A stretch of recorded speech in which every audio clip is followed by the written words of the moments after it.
Hi, Kerry here. Today I'm in Savannah, Georgia for my granddaughter's college graduation from SCAD, the Savannah School of Art and Design. And I thought it appropriate I stand in front of their municipal Savannah Cultural Arts Center. She's graduating with a visual arts degree, and so this would be appropriate. Today, though, in the video, I want to talk about a continuation of my ventures into the companies that are doing the research, the therapy based on CRISPR. There's basically three runners in this race, and they are CRISPR, Nutella, and edits. I've talked in previous videos about CRISPR and Nutella. So let's talk about edits. In fact, edits was my first entry because I was following Jennifer Dowden, and she was one of the original investors in edits and has since stepped away because she didn't like the politics of the company, I guess is the way to say it. So, but to give you some representation, I think I have had this in misorder. CRISPR is about an $8 billion company. Edits about a $2 billion, and Nutella about a $4 billion. So Edits is on the smaller side of this. What I've come to realize, though, is these companies are not in business to be in business. They're in business to be acquired. They are trying to, I guess you would say, conquer the use of CRISPR and then hope to be bought out by a major pharmaceutical company. My feeling is they probably all three will be bought out by a major pharmaceutical company. They're all going at the CRISPR genome sequencing, editing out faulty genes to cure disease or eliminate disease in the human body. So they're all in the same game, and they're all trying to be bought. Now, there's a fourth one who's trying to enter, and that's Beam.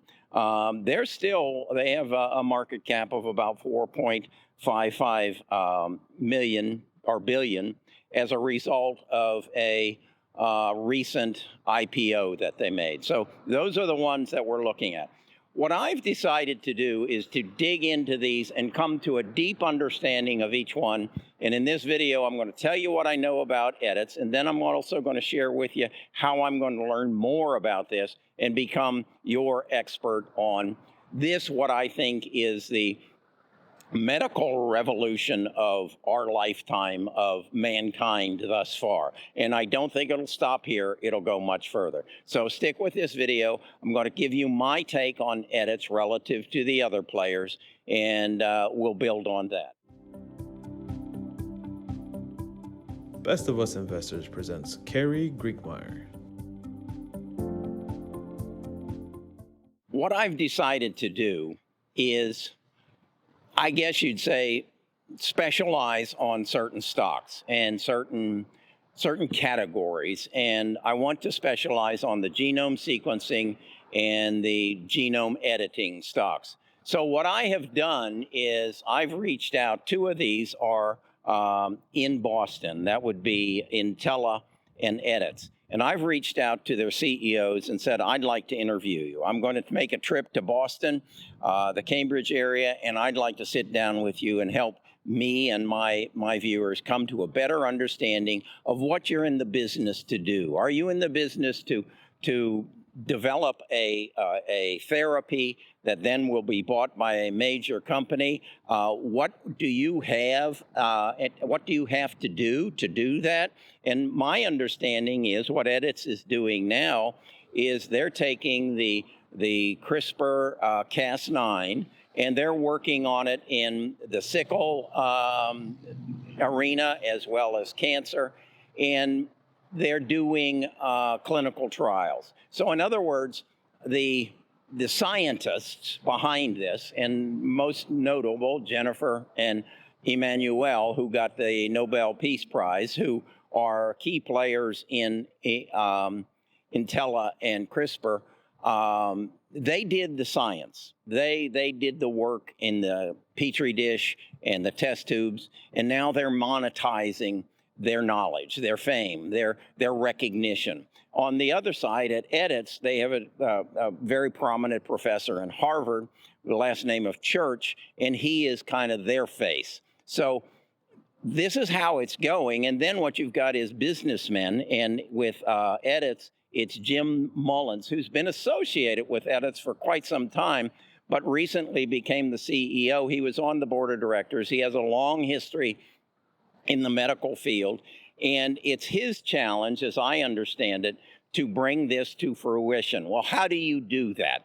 Again, you do clinical studies. And then how do you finance those clinical studies? You get involved in collaborations. And a collaboration is basically you go to a pharmaceutical company, and they have gone to Juno, who is owned by Bristol Myers, and then they have gone to Amgen, who is owned by AbbVie, and they said, okay, we'll collaborate. What does collaborate mean? Well, it basically says to Bristol Myers, you don't have to put your label on this. You don't have to put your reputation on it. Just give us some money. And if it all works out, you will be first in line to acquire us. That sounds like a pretty good deal, because at this point now, when they report to the SEC or the NASDA or to their stockholders, it's basically a line item.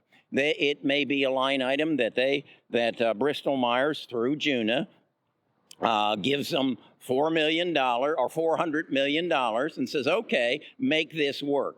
If it does work, then we have so many shares, the right to turn that loan into so many shares, and we then have the first right to invest more money at probably a predetermined price, so they then don't have to put their reputation on what is a very risky level of endeavor. I think the general consensus is this is going to be the revolution in our medical field, the delivery of medicine, the removal of disease, the solving of the aging problem. It's all wrapped up in this genome sequencing and genome editing.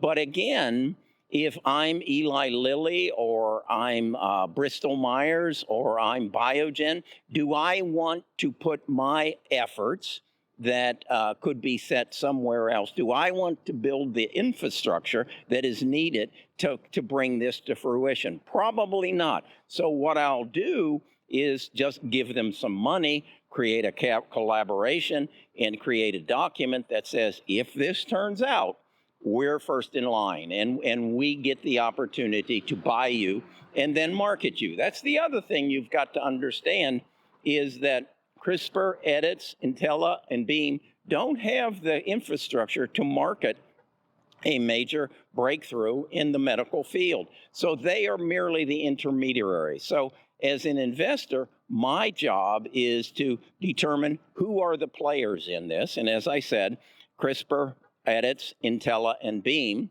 And so I'm looking at it as a three-horse race. And could all of them finish in the money? Yeah. You know, just like in horse racing, you get paid on win, place, and show. So I am invested in, for the most part, if I had to say who was which, I would say I'm going to put my money on Intella to win. I'm going to put my money on CRISPR to place, and I'm going to put my money on edits to show. I'm not in Beam as of yet. I will have to wait and see. Now, part of my guidance, though, is I look at what Kathy Woods is doing. She owns all four of them. In her ARKK holdings, CRISPR is number 13, representing about 2.75% of that portfolio. Edits is number 35, representing 0.8, less than 1%.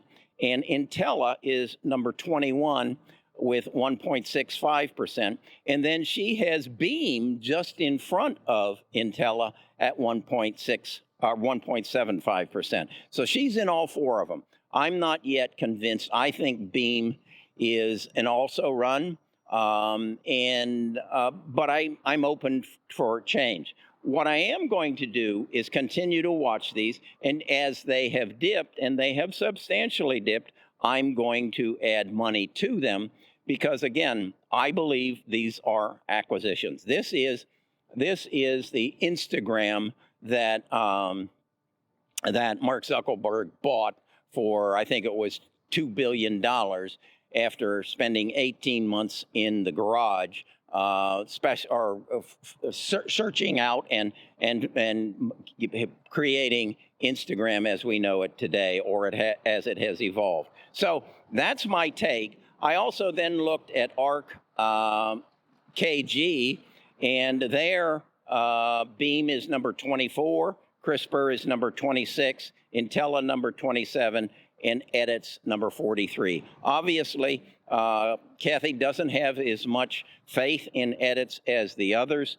And again, she has excellent staff of analysts, so I think there is some merit there. But recognize, of all the stocks that are out there, these four are in both of her portfolios. So I think it's worth a look. What I'm going to do, as I said, I've already sent the emails to the CEOs of Intella and Edits, both in Boston, and saying, I'm making a trip to Boston. I'd like to sit down with your CEO, learn more about your company, and share it with my viewers. That's my commitment to you. Once I get that done, I'm going to go after Illumina and Pacific Biotech, Bioscience. They're in the genome sequencing end of it. And I think this, I don't know. Are they going to respond to me? Are they going to say, yeah, Carrie, you've got about 150,000 viewers. You're a YouTuber. Yeah, we'll give you an hour of our day. I hope so. I hope so. So if any of you are the CEOs of any of those companies or any other company, reach out to me.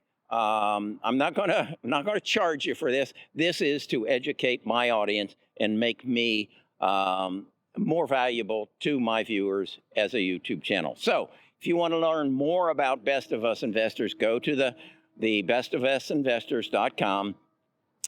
Give me your email address and your name, and I'll send you a link to our Discord, and you can join our tribe and become a part of what I think is probably the biggest revolution in the 21st century, and it will, the magnitude of effect on the world will equal, if not be larger than that of the internet, than that of e-commerce, than that of electric vehicles, because this is not about you and I communicating or you and I searching Google or trading pictures on Facebook. This is about our lives. The other guy I reached out to is Robert Sinclair. He's also in Harvard or at Harvard, and he wrote the book Lifespan that I so believe in, and why I'm now taking NMN. But he said his next interview is with Joe Rogan, and they'll see if they can't fit me in later this year. If I do get these other two set up, I'm going back at Robert and say, hey, I'm in town. Let's talk. So that's my commitment to you. Subscribe to the channel. Well, give me a like. It'll help me get my algorithm, and we can get back on track to get 1 million subscribers. All right, talk to you tomorrow.